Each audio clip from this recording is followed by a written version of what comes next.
कभी गजरे, कभी गुलाब के फूल, कभी गुब्बारे तो कभी कच्चे नारियल की फांके बेचती हुई वो अक्सर किसी न किसी लाल बत्ती पर दिख जाती थी। लाल बत्ती पर गाड़ियों के रुकते ही वो हर गाड़ी का शीशा ठकठकाती हुई सभी से खरीद लेने का आग्रह करती, पर लोग हाथ से आगे बढ़ने का इशारा करते और फिर वो चाहे जितनी देर खड़ी रहती पर दोबारा उसकी तरफ नहीं देखते। मुझे ऐसे लोगों पर बड़ा क्रोध आता है। ऐसे भी क्या हृदयहीनता।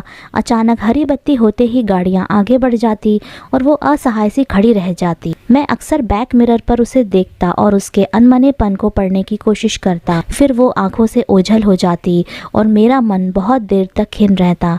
मैंने आज तक कभी भी उसे खाली हाथ नहीं लौटाया। वो जब भी मेरी गाड़ी का शीशा ठकठकाती, मैं बेवजह ही उससे वो खरीद लेता जो वह बेच रही होती थी। धीरे धीरे वो मुझे पहचानने लगी थी और बहुत सी गाड़ियों के बीच में से निकलती हुई वो मेरी गाड़ी तक पहुंच जाती। कुछ दिन में से मैं देख रहा था कि वो अब सिर्फ फूलों के गजरे बेचती है और बाकी चीजें बेचना बंद कर चुकी है। कारण मेरी समझ में ना आया, पर मैंने कभी पूछना मुनासिब न समझा। इधर करीब एक सप्ताह से वो किसी भी लाल बत्ती पर नहीं दिखी। पहले तो मैंने ध्यान नहीं दिया, पर अचानक मुझे लगा कि वो कुछ बेचने भी नहीं आ रही है।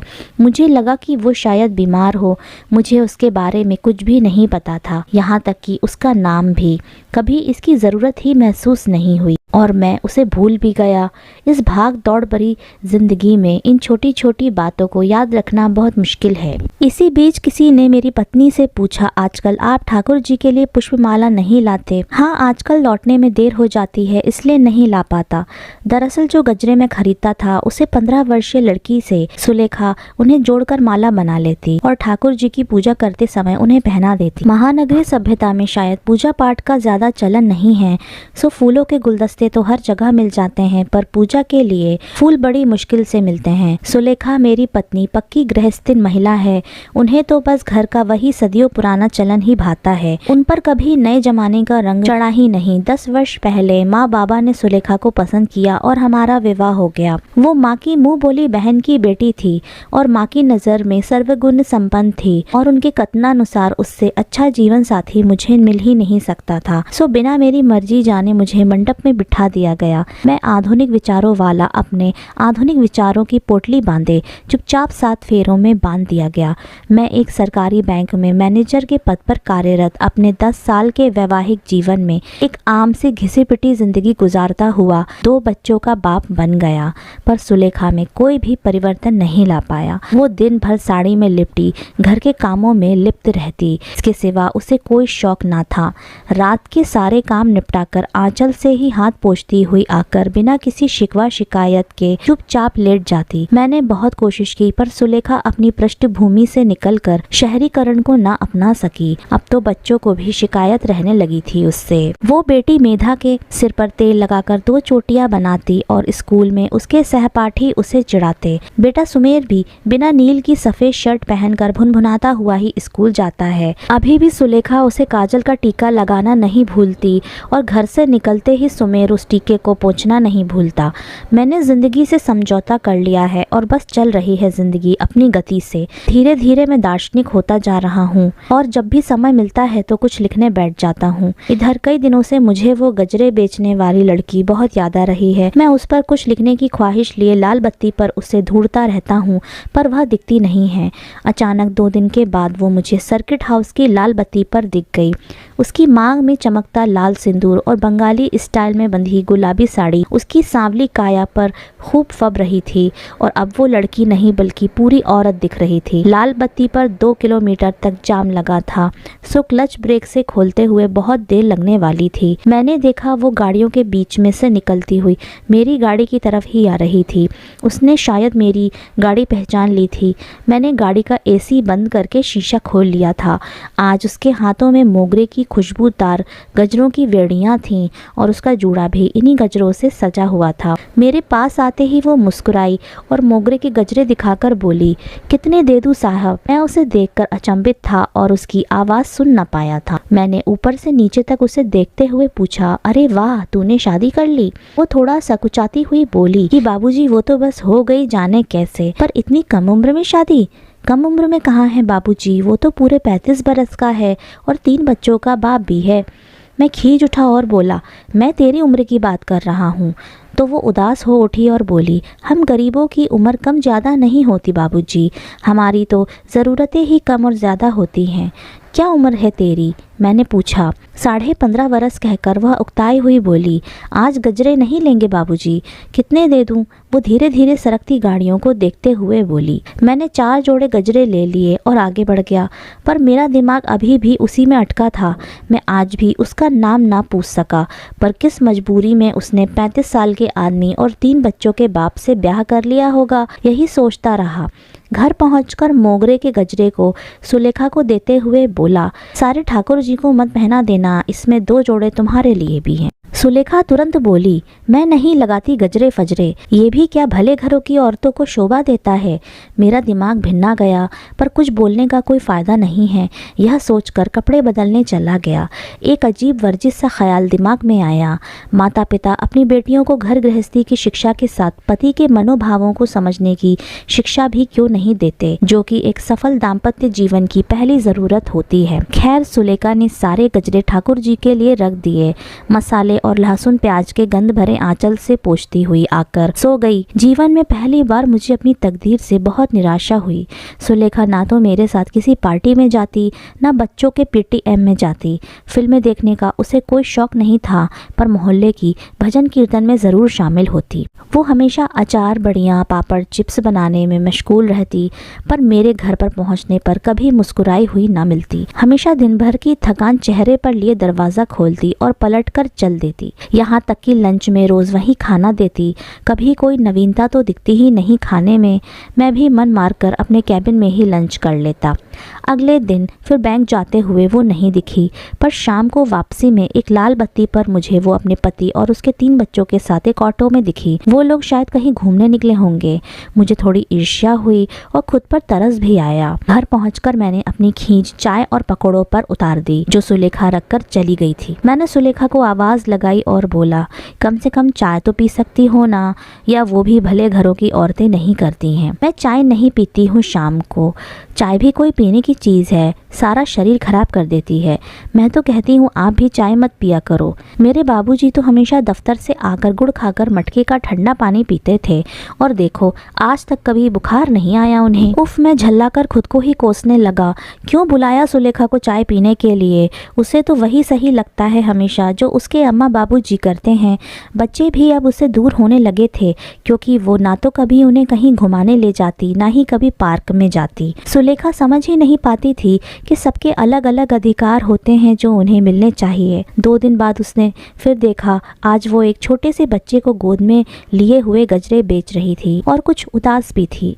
बच्चे के सिर पर उसने अपना आंचल डालकर उसे धूप से बचाने की कोशिश की थी। मेरी गाड़ी देखते ही वो कुछ सुस्त कदमों से मेरी तरफ आई और बड़े कातर शब्दों में बोली, बाबूजी आज कुछ ज़्यादा गजरे ले लो आप। ज़्यादा क्यों? और ये कौन है? मैंने उससे पूछा। ये राजा है बाबूजी, मेरे पति का सबसे छोटा बच्चा।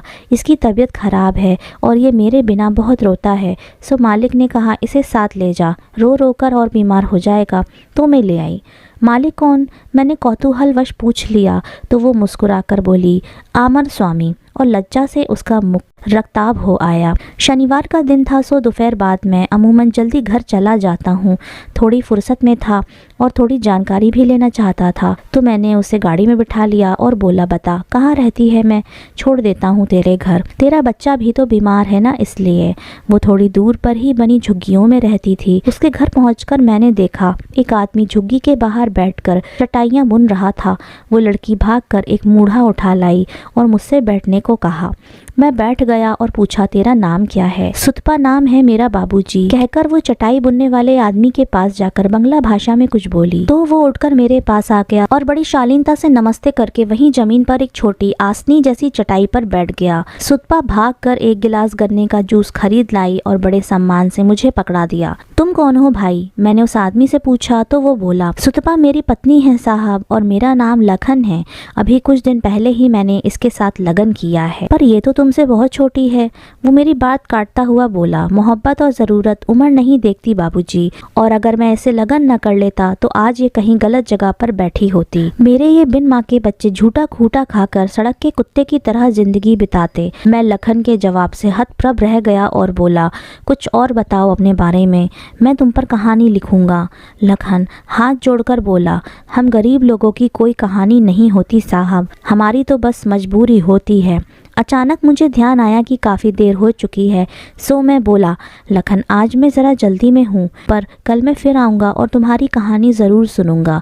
कहकर मैंने गिलास वहीं ज़मीन पर रख दिया और उठ खड़ा हुआ। वो दोनों गाड़ी तक मुझे छोड़ने आए और मैं गाड़ी बैक करके वहाँ से मेन रोड पर आ गया। घर पहुँचकर देखा तो पिछली सीट के नीचे सुतपा की गजरों वाली टोकरी रखी थी, वो शायद ले जाना भूल गई होगी। ये सोचकर मैं टोकरी उठाकर अंदर आ गया। सुलेखा ने मुझे एक नज़र से देखा और चाय बनाने अंदर चली गई। मैंने मेधा को आवाज लगाई और एक गिलास पानी लाने को बोला। पानी पीकर मैं वहीं सोफे पर अधलेटा सा आंखें बंद करके पड़ गया। सुलेखा चाय के साथ कुछ चिप्स पापड़ तलकर ले आई और मेज पर रखकर बोली, क्या हुआ, तबीयत ठीक नहीं है क्या?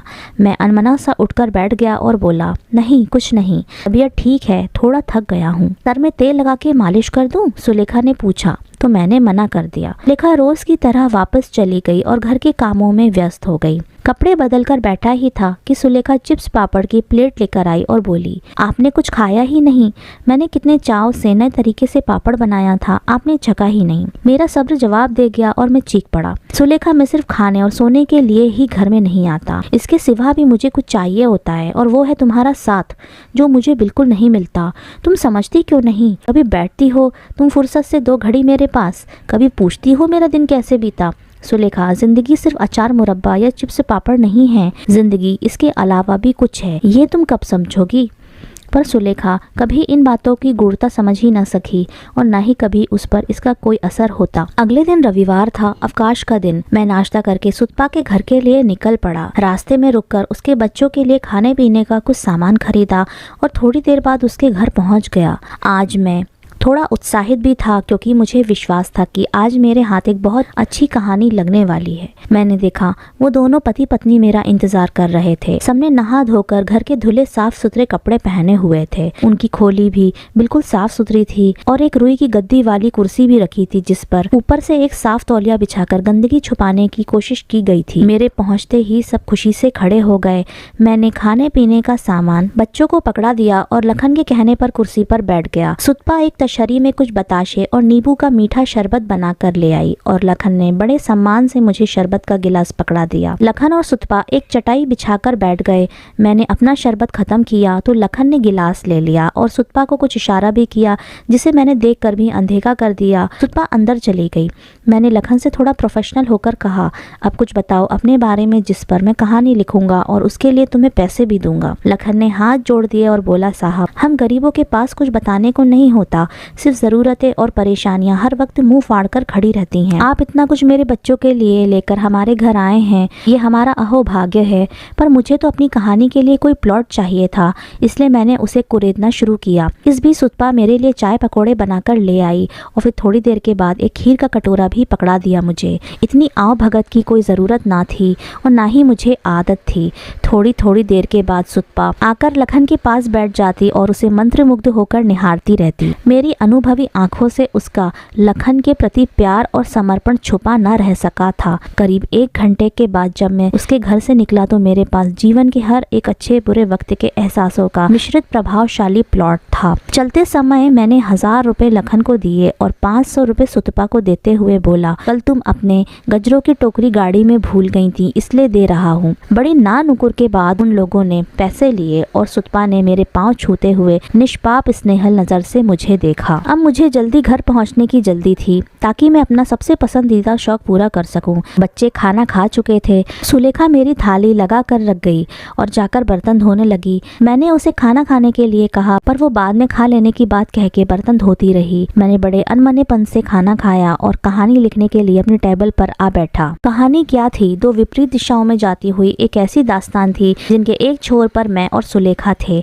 और दूसरे छोर पर लखन और सुतपा। एक छोर अर्थहीन अर्थहीन, दूसरा अर्थयुक्त। सुतपा का बाबा लखन के बड़े भाई का दोस्त था और 4 खोलियों के अंतर पर दोनों का घर था। सुतपा के बाबा को रोज दारू पीने की बहुत बुरी लत थी।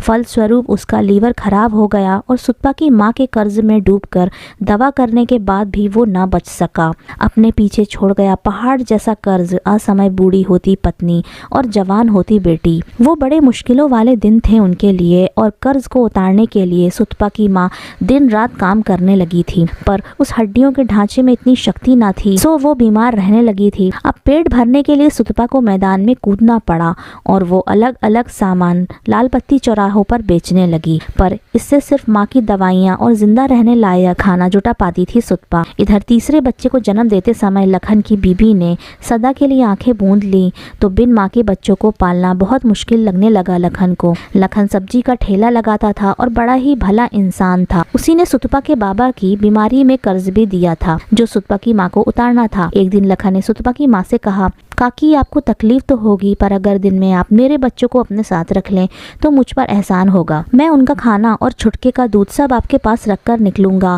कहकर जब लखन ने हाथ जोड़ दिए तो वो मना न कर सकी। अगले दिन से लखन बच्चों का खाना और दूध की बोतल रखकर जाने लगा। शाम को लौटकर अपने बच्चे ले जाता और कुछ सब्जियां दे जाता। सुतपा वही सब्जियां पकाती और भात के साथ माँ बेटी खा लेती। एक दिन लखन का दूध मुँहा बच्चा बहुत रो रहा था तो लखन परेशान होकर काकी के पास आया और बच्चे के रोए जाने की बात कहकर रुआंसा सा खड़ा हो गया। माँ ने सुतपा को बच्चा ले जाने को कहा, पर वहां जाकर सुतपा ने देखा कि उसके घर सब्जियां देने वाले लखन के बच्चे नमक मिर्ची से रोटी खा रहे हैं।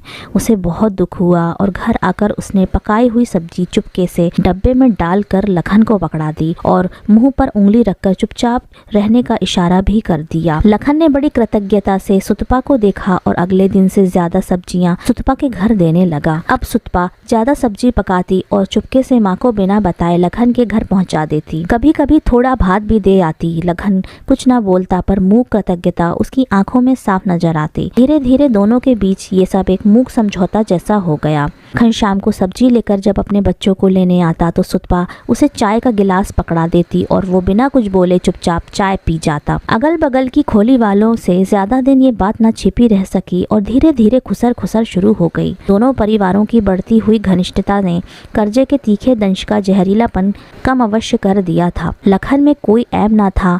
पान, बीड़ी, सिगरेट या गुटखा, दारू कुछ भी तो न खाता था लखन। एक दिन लौटते हुए लखन छोटी मछलियां खरीद लाया और सुतपा को देते हुए बोला, सुतपा चिंगरी मछली लाया हूँ, सरसों देके बनाएगी क्या? सुतपा ने मुस्कुराकर पन्नी पकड़ ली और अंदर चली गई।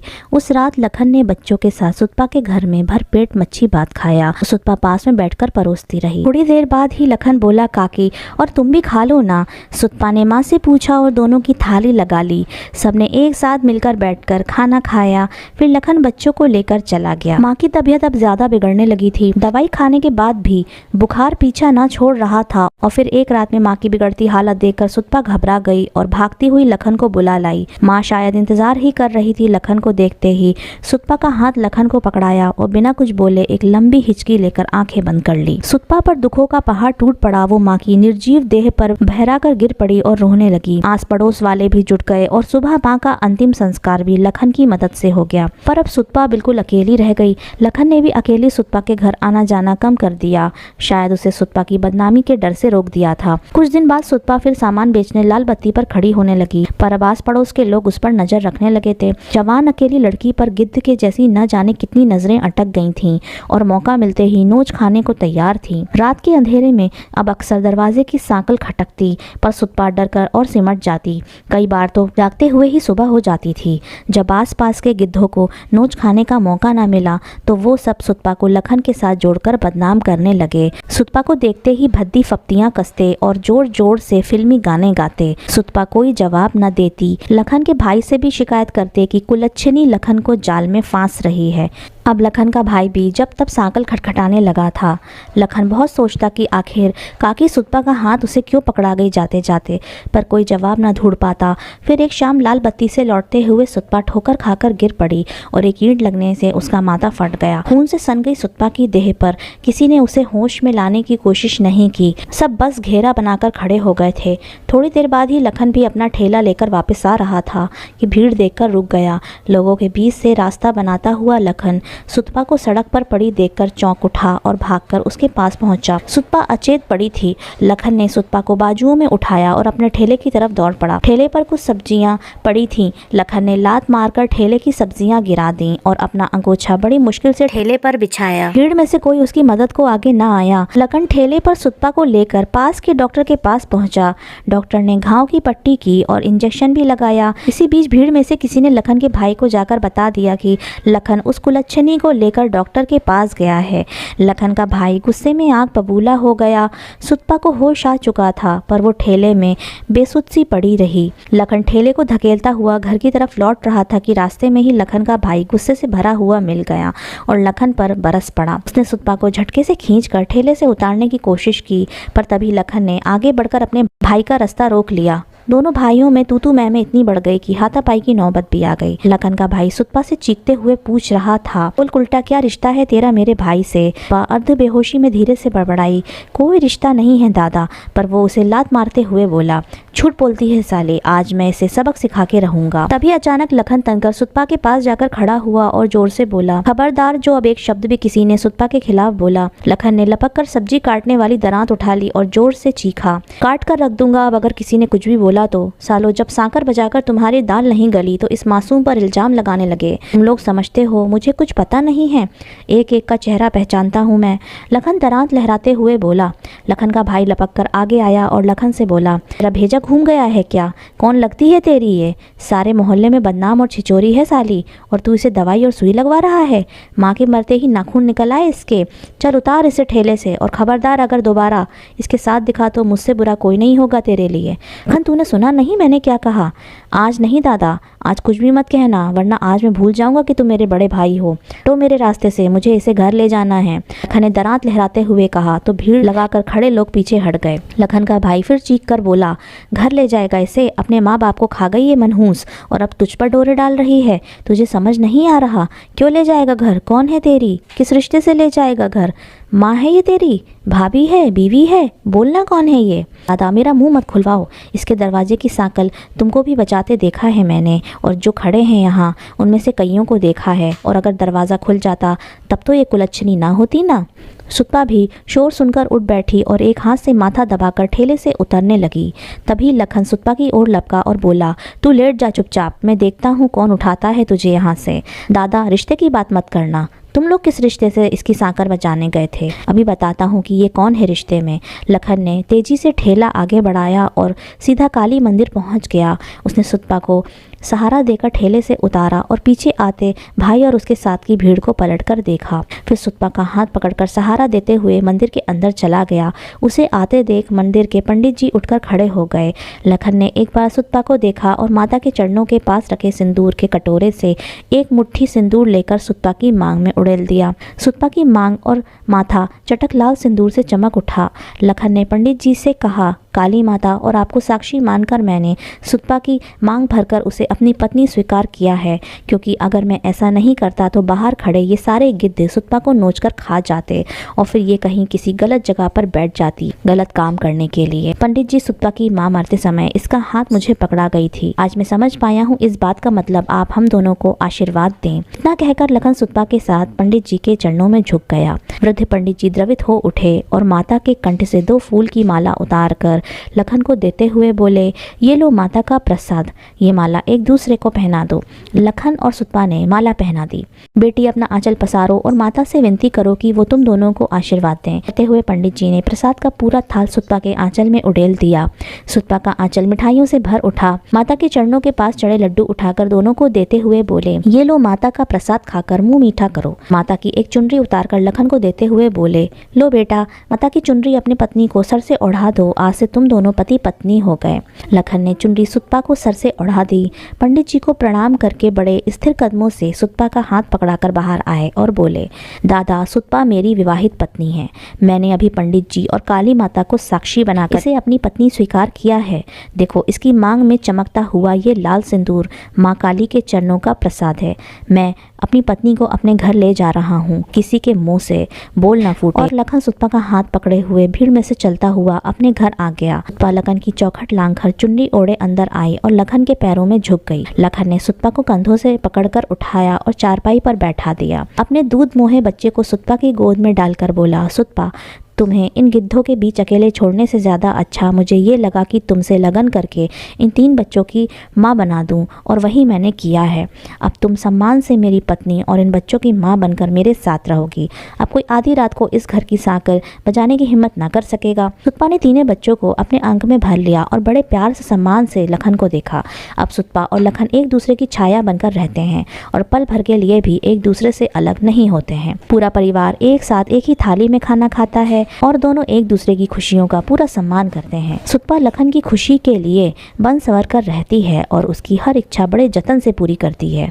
दोनों में अगाध प्यार है और दोनों ही अपने रिश्ते का सम्मान करते हैं। मैंने अपनी कहानी पूरी की और सोचने लगा कितना अंतर है सुतपा और सुलेखा में। सुतपा के लिए लखन ही सब कुछ है। वो अचार, बढ़िया, पापड़, चिप्स नहीं बनाती पर लखन के साथ बैठकर खाना खाती है, लखन की सेवा करती है, बच्चों को घुमाने ले जाती है और उन्हें पढ़ाती भी है। बन संवर के पति का इंतजार करती है और मुस्कुराते हुए दरवाजा खोलती है और साथ बैठकर बिना दूध की चाय स्वाद लेकर पीती है। मुझे लखन से थोड़ी जलन हुई। कितना भाग्यशाली है लखन, कुछ भी ना होते हुए भी कितना बड़ा धनवान है वो, क्योंकि उसके पास कुछ भी ना होते हुए वो सब कुछ है जो मेरे पास इतना कुछ होते हुए भी नहीं है।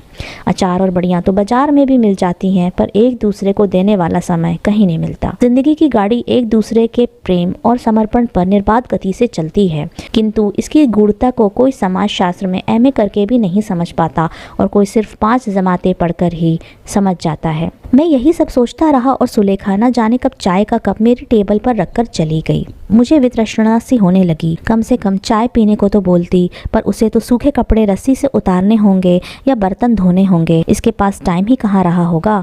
अगले दिन में बैंक जाते हुए लखन को अपने साथ लेता गया। लखन ने यह भी न पूछा कि कहाँ जाना है। मेरे बुलाते ही हाथ मुंह धोकर सुतपा को बताकर कि साहब जी के साथ जा रहा हूँ, गाड़ी में बैठ गया।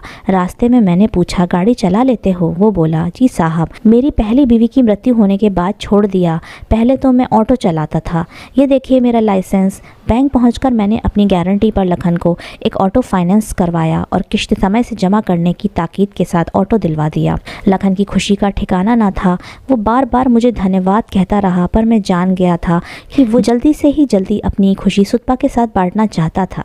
3 दिन के बाद लखन को ऑटो मिल गया तो वो सुतपा के साथ मिठाई का डब्बा लिए बैंक आ गया। दोनों ने बड़ी श्रद्धा से मेरे पाँव छुए और डिब्बा मेरे टेबल पर रख दिया। लखन हाथ जोड़कर बोला, साहब जी मना मत कीजिएगा, आपने जो कुछ मेरे लिए किया है उसका एहसान हम दोनों 7 जन्मों में भी नहीं उतार पाएंगे। दोनों की आंखों में खुशी के आंसू थे। मैंने उठकर लखन की पीठ थपथपाई और कहा, जाओ लखन, घर जाओ, हमेशा एक दूसरे के साथ परछाई बनकर रहना और अब इसे लाल बत्ती पर कभी कुछ बेचने मत जाने देना। नहीं साहब, नहीं भेजूंगा, आपका आदेश मेरे सिर माथे। हाथ जोड़कर दोनों चले गए तो मैं यूं ही खिड़की पर आ खड़ा हुआ। मैंने देखा सुतपा ऑटो में लखन के बराबर वाली सीट पर इतने गर्व से बैठी थी जैसे वो ऑटो में नहीं किसी बहुत महंगी कार में बैठी हो। उसी समय लखन ने शायद उससे कुछ कहा हो और वो खिलखिलाकर हंस पड़ी। वापस आकर अपनी चेयर पर बैठ गया और सोचने लगा, बीते हुए 10 सालों में सुलेखा कभी भी मेरे साथ कार में आगे नहीं बैठी। अभी भी मेरे साथ आगे की सीट पर मेरा बेटा सुमेर ही बैठता है और पीछे सुलेखा मेधा के साथ बैठती है। ये मौका भी कभी कभार ही आता है जब हम सब चारों एक साथ कहीं जाते हैं। अपनी अपनी किस्मत है।